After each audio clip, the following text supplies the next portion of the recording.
হঠাৎ করেই প্ল্যান করে বন্ধুরা মিলে একাদশীর দিন চলে গেলাম এই জায়গাটায়। ইনস্টাগ্রাম রিলে দেখার পরে এই জায়গাটায় যাওয়ার খুবই ইচ্ছা ছিল, তো একাদশীর দিন সেটা পূরণ হয়ে গেল। আমরা বেসিক্যালি এখানকার রুফটপটায় বসেছিলাম। গরম না থাকায় একাদশীর দিন রুফটপটায় বসতে খুব আরাম হয়েছিল, হাওয়া দিচ্ছিল, আর কি অসাধারণ ভিউটা পাওয়া যায়, এই ভিউটার জন্যও আমরা মেনলি বসেছিলাম। তারপরে যাই হোক খাওয়া দাওয়া অর্ডার করলাম।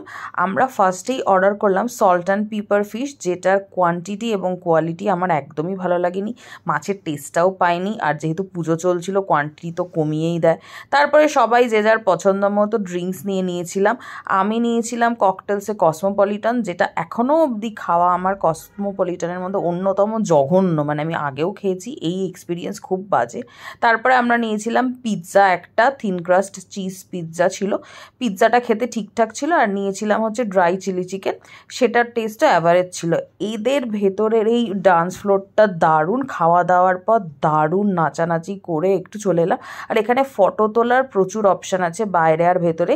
বিলটা তোমরা দেখতেই পাচ্ছ কত টাকা হয়েছে, ক্যাশ, কার্ড, ইউপিআই অ্যাকসেপ্টেড। আর এটা হচ্ছে স্প্ল্যানেটের দেশি লেন। তোমরা কারা কারা দেশি লেনে গেছো, এনজয় করেছো, আমাকে কমেন্ট করে জানিও।